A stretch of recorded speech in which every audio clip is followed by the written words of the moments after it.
sky, and your spirit is one with me. Your wings span the mighty ocean. Your eyes see everything. The slightest of your motions can make the continents ring. Yet in all your might and glory, vanished from the skies, leaving just another story midst millions of man-made lies. They tell of how you fell from the sky, your once proud beauty. Good morning, ladies and gentlemen. Welcome to another edition of the Free American Hour. I'm your host, Clay Douglas. And my guest today is Jeff Gates. He is the author of Guilt by Association. We got links to his website, and you can get his books. And it says right here on the top back cover here that Guilt by Association makes treason transparent. The corruption that plagues American politics is traced to an alliance with elites and extremists loyal to the land of Israel. Unable to rid politics of campaign finance corruption, the U.S. finds its security imperiled by those skilled at deceiving America into waging wars for the Zionist state. It goes further than just waging wars. We seem to have a whole conspiracy of the medical establishment poisoning the people in America, trying to convince you to get out there and take a vaccine. It just got a little bit of mercury. It won't hurt you for, it won't hurt you that much. How about it, Jeff? We've got more, and what's really on my mind today is that 60 Minutes just took a whole segment right out of the Southern Poverty Law's handbook. Southern Poverty Law started attacking sovereign citizens. They used one incident in West Memphis of a father and son that were shot down by police, shot more times than Bonnie and Clyde, and blame for the murder of 2 police officers. There's some question about whether that was accurate, or if they did that, or whatever it was. They didn't get a trial. They were merely executed. And the 60 Minutes piece basically was a propaganda job to convince the American people that anybody that's standing up, anybody that's supporting the Constitution, anybody that's a conspiracy theorist, anybody that thinks Israel might have, or Jews might have something to do with this whole plan for world government, they got to be crazy, or they got to be criminals. So they're trying to make criminals out of us. They're trying to, the sovereign citizen movement, anybody that doesn't want to pay taxes, don't think it's legal to pay taxes, is trying to stand by the Constitution. Somehow those people are now enemies of the state. Am I exaggerating here? Well, I mean, I think you have to be real careful in this area. I mean, Southern Poverty Law Center has long been known to be problematic. Morris Dees, well known for being the brilliant fundraiser. He's an absolutely brilliant fundraiser. He's also known to have the lowest proportion of funds raised to go into actual operations versus money that's used to turn around and raise more money. But I think you have to be careful when you're speaking about people of the Jewish faith or ethnicity or whatever you like to call it, because the people that are profiling guilt by association, although many of them are Jewish, many of the people that are victims of this are also Jewish. And so you have to be real careful of this. It's the extremists within this faith tradition that are problematic, and that's what we're profiling. But it includes not only Jewish Zionists, but also Christian Zionists, and certainly Mormons, and it's sort of the extreme edge of those who consider themselves sort of chosen and above the law, and have the ability to live how they care to live, and that's problematic, particularly when that mental state takes form as a nation state and is treated as a legitimate nation state and is allied with the United States. And so that's what we're profiling, and guilt by association because of the many misdeeds of the state of Israel. The United States now looks guilty by association with this sort of thuggish state in the Western and the Mediterranean. So it's problematic, and we're trying to show people how this works in plain sight to really undermine our own sovereignty, meaning the United States, and that's what guilt by association is about. Now, this, I have stressed this in every show that I've done. When you talk about, you've got Biden who says he's a Zionist, he's a Christian Zionist, and these elite, these people that are controlling our finances, controlling our weapons, producing our weapons for us, selling us the weapons to destroy, and then financing the companies that go back in to rebuild what we've destroyed. This is really a criminal syndicate. I think that's what hopefully that comes through in guilt by association.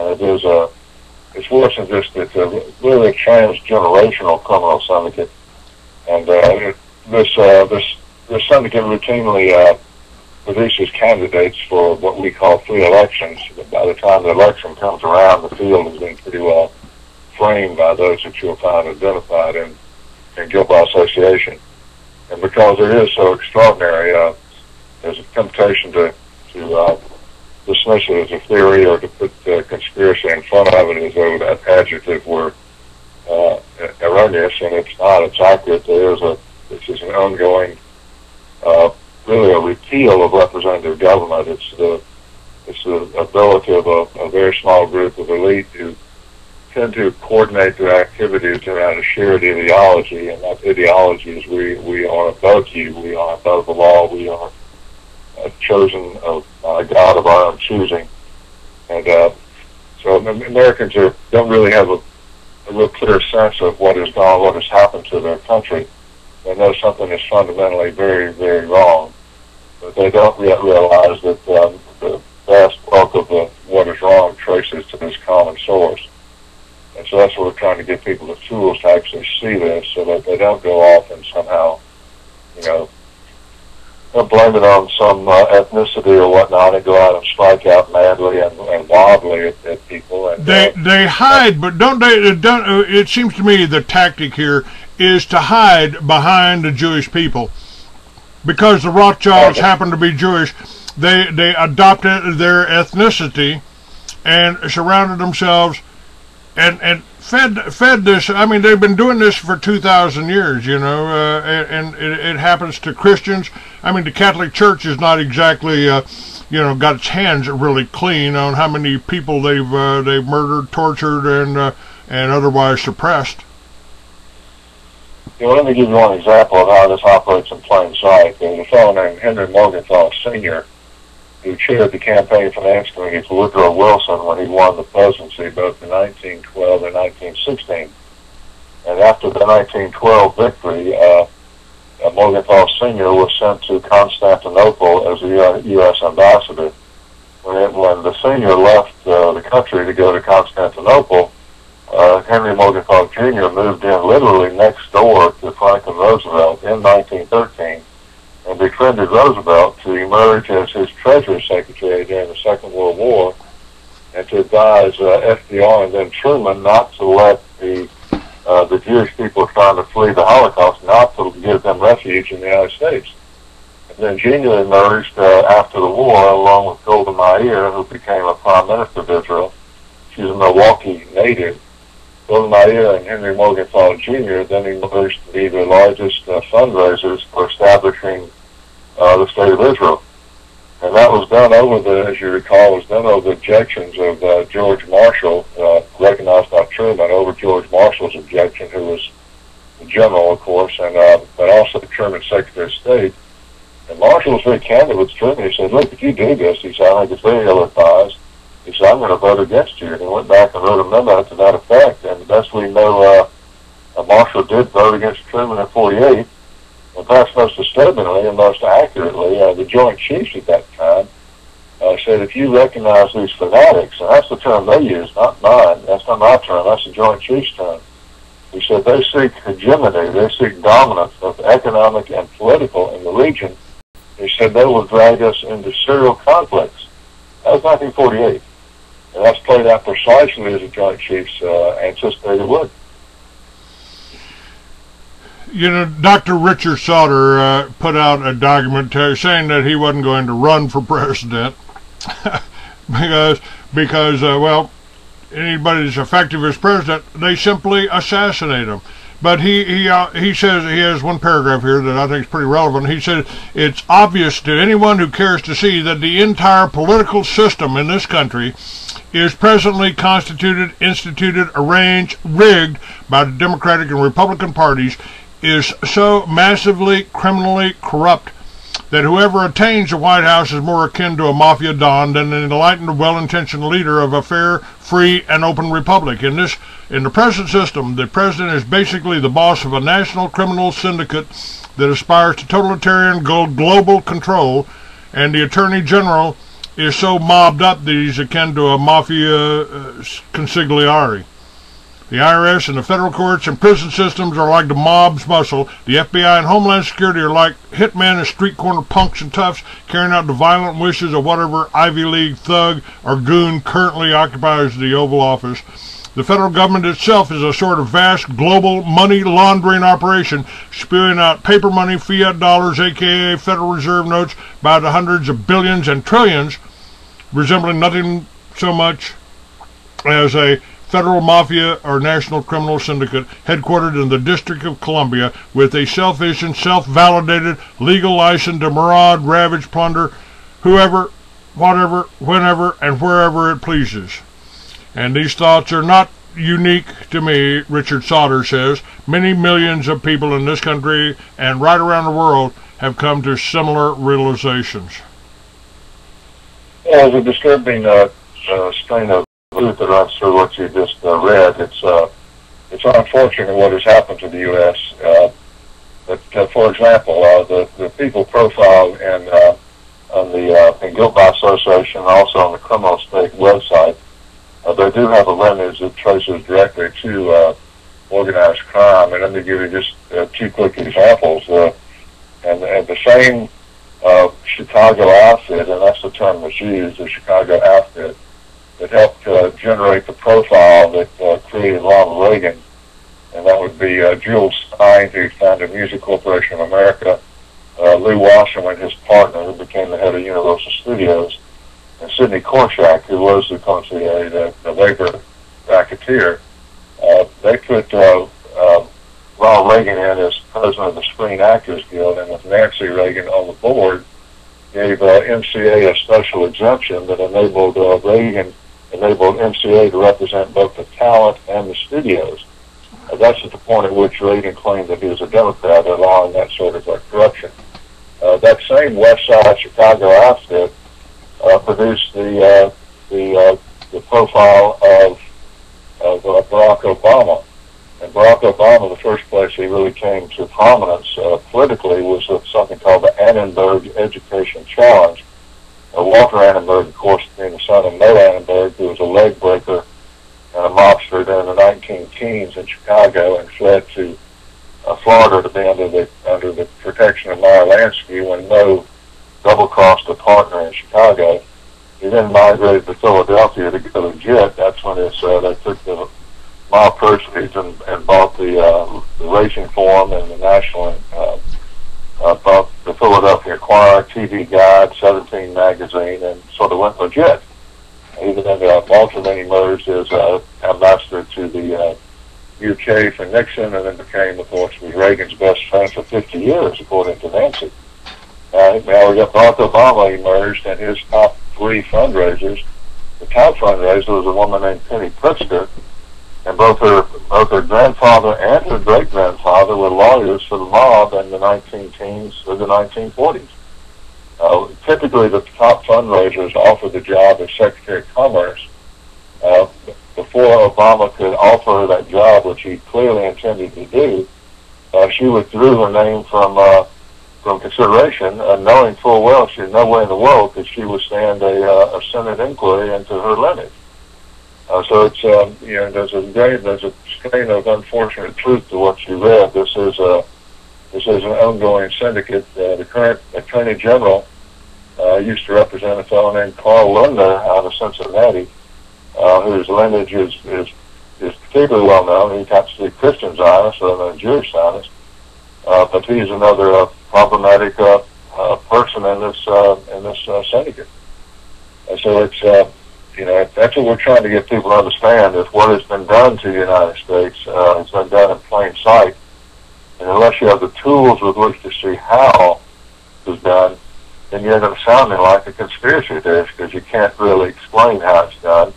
And people look at you as though you're some wild-eyed radical, because you're upset, but you don't know how to rationally explain how facts can be displaced with what you can be induced to believe in plain sight, and that is how this works.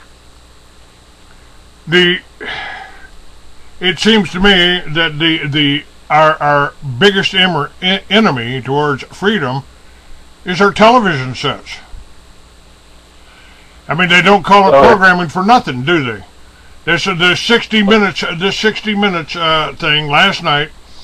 Not only did you have advertising for Viagra, but that was to turn public opinion again against people like you and I that are simply trying to get the truth out, trying to understand where does the buck stop, where's the buck going, who benefits here.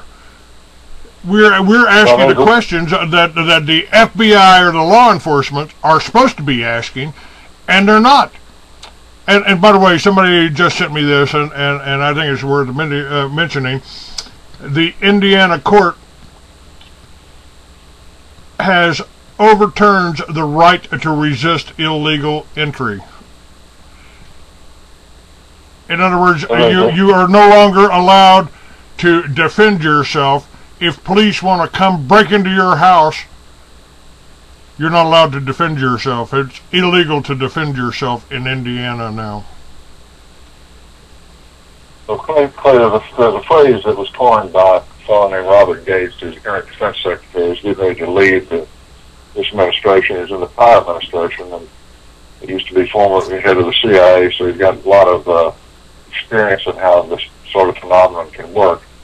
And he says, when you're waging unconventional warfare, and that's what we're in the middle of. It's unconventional, not for the people waging war on the U.S., but for Americans. Conventional warfare is, boots on the ground. This is much more sophisticated than this. He said the most problematic combatant is what he called the people in between. And that's a great phrase. It's ethnicity-free. It doesn't say Jewish, Christian, Zionist, Mormon. It doesn't anything like that. It's just the people in between.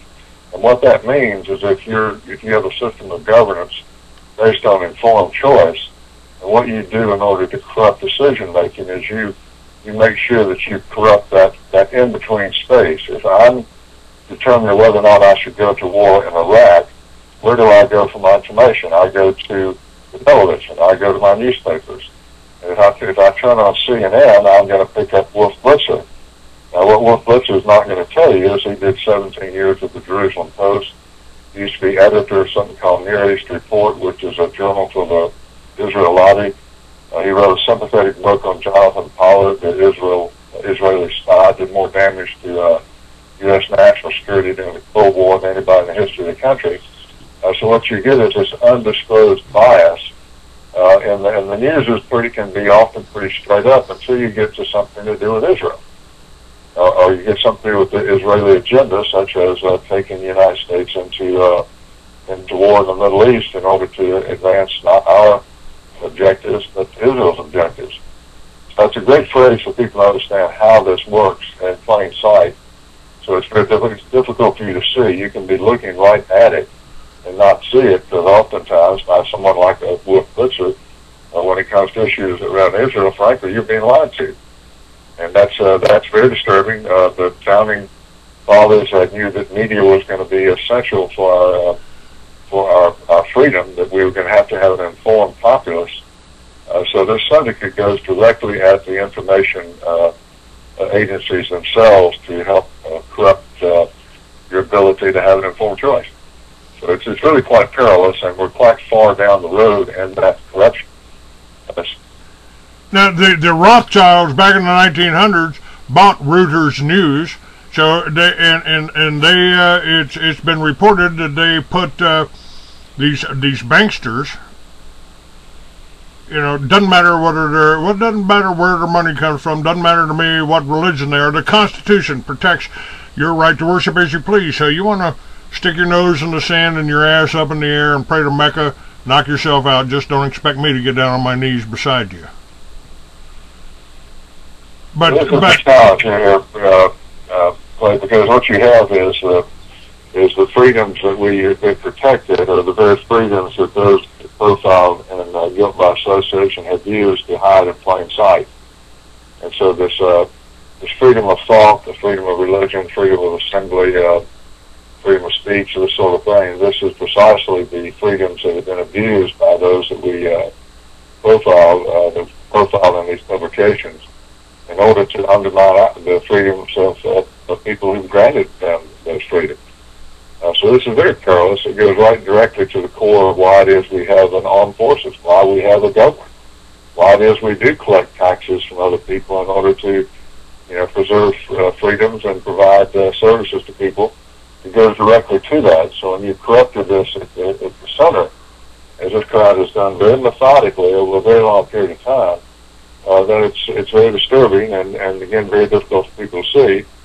And when you've had as much influence over the Congress and over serial presidencies of either party as this syndicate has had, then it becomes very, very difficult for people to really believe, and that's the operative word, because, nature of this phenomena, this fact-displacing phenomenon, is people will go with what it is. Often they will go with their consensus belief. It was a generally accepted truth that Iraq had weapons of mass destruction. People truly did believe in it. We now know it's totally false, but they believed it.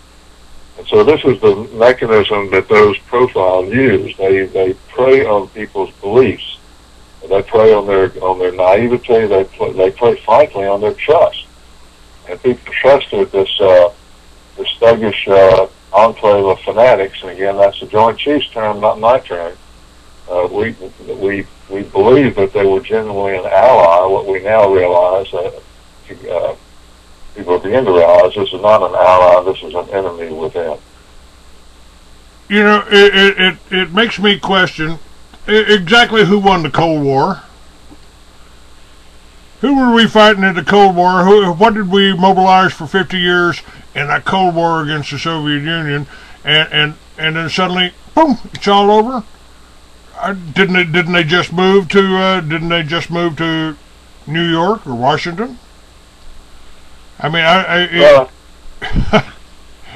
think people should take a lesson from history as to what happened here. You might have noticed we segued seamlessly from the Cold War, a global war, to the war on terrorism, another global war. And you're old enough to remember the promise of the peace dividend. As soon as we could defeat the evil empire, we would have more funds to use internally to take care of our own people. Instead, we got rid of the evil empire and we got a series of plausible evildoers. So I think, keep in mind, the nations of Islam are very much the victims of this, the same as the Christian nation, by this thuggish outfit that again considers themselves chosen. Keep in mind, that's chosen by a God of their own choosing. And they have they consider it their right to operate above the law, to operate outside the law, and to really savage our nation in plain sight. And this is what we're trying to get people to understand.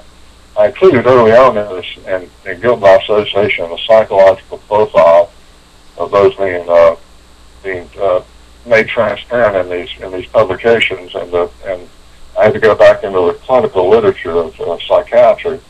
And basically what you're looking at is what's called psychopathy. And let me just read you the 5 descriptors that clinicians use to describe people who have this affliction called psychopathy that they inflict on others. And that, again, it comes from an internalized state of mind. And the 5 descriptors are this: superficial charm, pathological lying, egocentricity, lack of remorse, and callousness. If anyone has ever watched the treatment of the Palestinians by the Israelis, I don't know what could be more accurate than superficial charm, pathological lying, egocentricity, lack of remorse, and callousness. But that same internalized mental state is being played out at the level of geopolitics by those, again, who the Joint Chiefs warned us. They said that this group of fanatics will seek hegemony. They will seek economic and political dominance in the Middle East, and they will use our military to do that. And that is precisely how this is played out. It is playing out in real time right now as we are trying to segue from the evil-doing Iraqis and Afghanistans to the evil-doing Pakistanis. This is going on in plain sight, yet people don't yet see it. As Sauter points out, you know, the Republicans, the Democrats, you know, they're both controlled. I refer to them as 2 wings of the same bird. We've got the laws. The laws are available to us, but if the politicians are all working for the banks, if the politicians are all working for the Rothschild, if we're actually giving foreign aid right now to 150 countries, including, you know, Israel, which is getting a major chunk of it. But we're giving foreign aid to China. It's like they're just printing the money as fast as they can and sending it out of the country. How are we supposed to respond to that as a people? Again, this is the internalized nature of this criminality, and that's what makes it so difficult to see. It's hard to see because the criminality is that with which you do your seeing. The model, as they call an economic model or paradigm, which comes from the word model or pattern, is that with which you see the world. So what you think is that because of the nature of what's called the Chicago model. It came out of the University of Chicago when it landed in the U.S. It heavily embedded it at Harvard and at Yale, the elite colleges. Basically, the premise is money is smarter than people. Simply let my money go. It's no longer let my people go. It's let my money go. And so financial freedom, for example, has become a proxy for personal freedom. Your balance in your bank account has now become a proxy for your pursuit of happiness. And how did that happen? That got embedded in education. So people thought that was a wise and sensible thing to do, and even a way to protect their own personal freedom.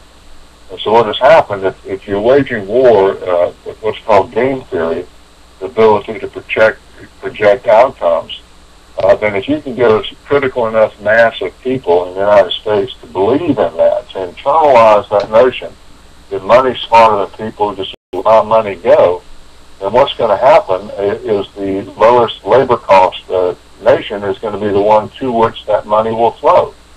So we've got well over $1.5 trillion of our money sitting in China. China is now taking that money and investing in commodities, particularly in Africa, which is where the yet to be developed continent. So we're betting on financial paper, which is where this crowd operates a lot of their frauds. We're putting our faith in financial paper. The Chinese are now taking our money. When you go out and shop at the Walmart or wherever you go shopping, that money goes to China. The Chinese are now taking it out and investing in bauxite and copper and iron ore and whatnot. So they're investing in commodities, and we're still putting our faith in paper. So who's going to win this?